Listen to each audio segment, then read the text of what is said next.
in 1870, AO Hume, who was a British civil servant, and for the purposes of this conversation, essentially an amateur birder, he found a specimen of a bird in Sirsa, which is modern day Haryana, and it turned out to be the Sindh woodpecker. And that 1870 specimen is the first record of the Sindh woodpecker in India, particularly India in post-partition. And as we slowly start reaching the 80th year of partition, it's a great moment to think about this bird, the Sindh woodpecker. With a name like Sindh, you obviously know that it's going to be found on that side, and you're right, because it is found in Sindh, and it's also found in Punjab on the Pakistan side.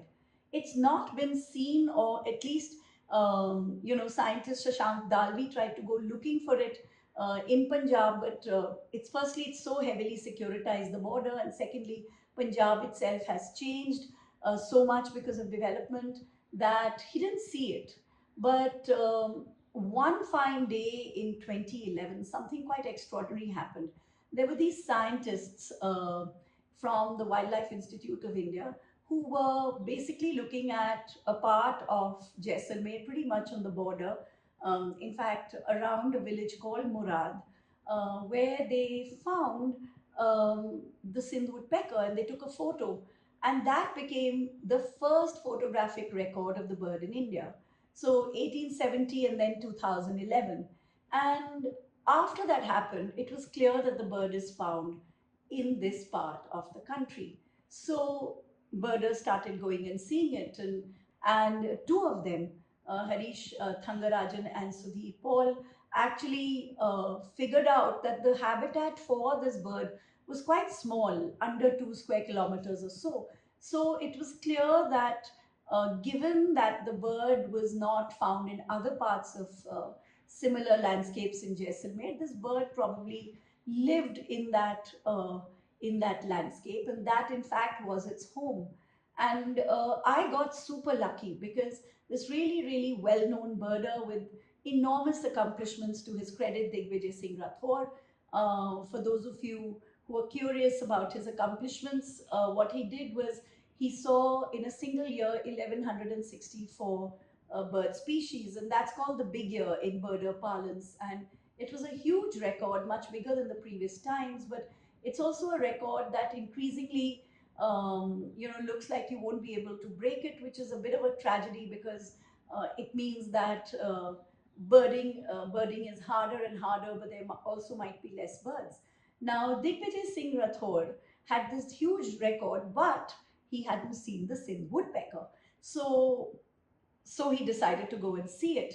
And when he was going, he decided to take along this extraordinarily talented young man with him, whose name is Urus Khan. Urus Khan had also gone along with Harish Thangarajan. Urus Khan is this spectacular man. He is from the Jaisalmer area. He doesn't know how to read and write, but he has trained himself to ID birds and to be one of the finest bird watching guides. And so the two of them were going, and they were going to explore Murad. And Digvijay was very comfortable with this idea of, simply exploring till he found the bird, because that's what he did for that whole big year. But guess what?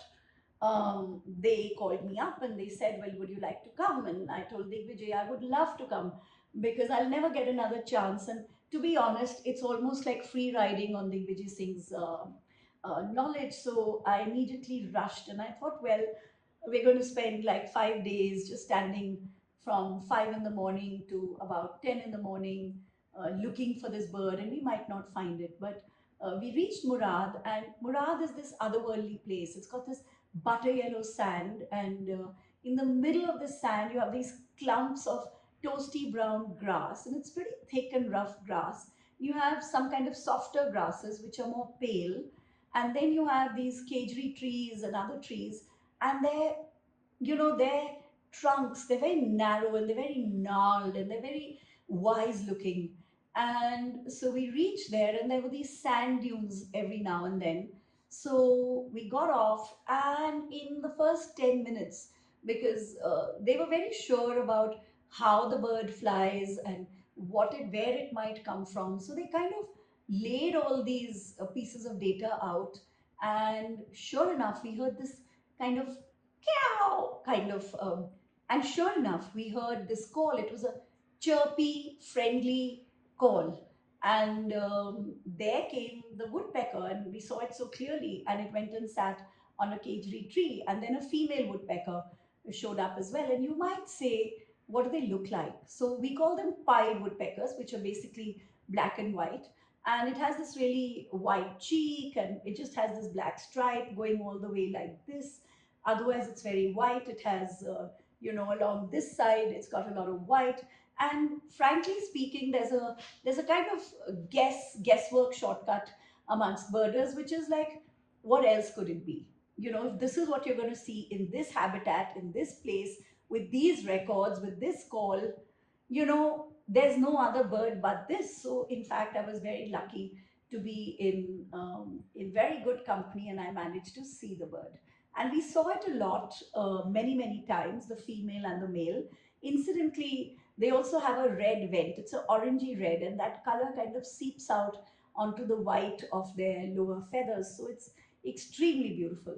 And I actually began to think. We climbed up this big sand dune, and we were surveying the landscape, and trying to understand, where else could this bird be? And right next door was Sindh, and it occurred to us that, does this bird actually come from Sindh, or does it live here? Because in other parts of Jaisalmer, we've never seen it. Very similar landscape.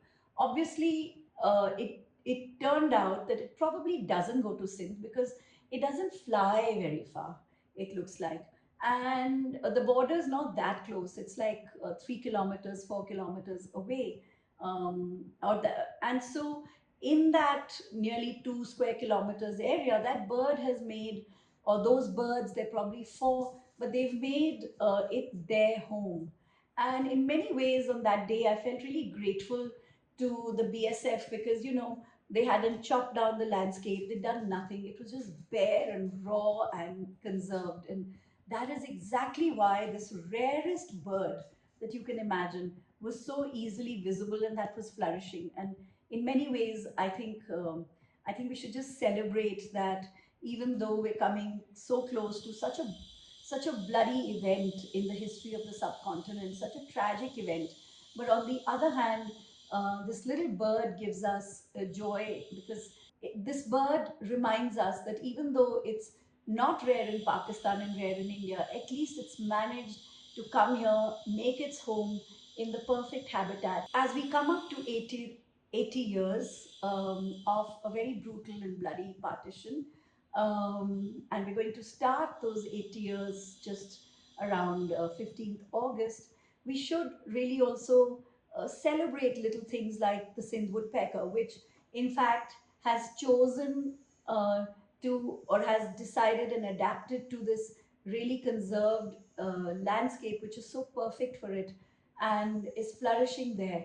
And even though this is probably the only part of India where it exists, and let me tell you, it's also very hard to comb a securitized area and find the bird, but it's here. It doesn't seem to fly very far, so it probably doesn't even cross the borders, but it's made a home right here. And for that, to be able to see something rare and something that lives with us, I think we should show some joy and gratitude and celebrate that.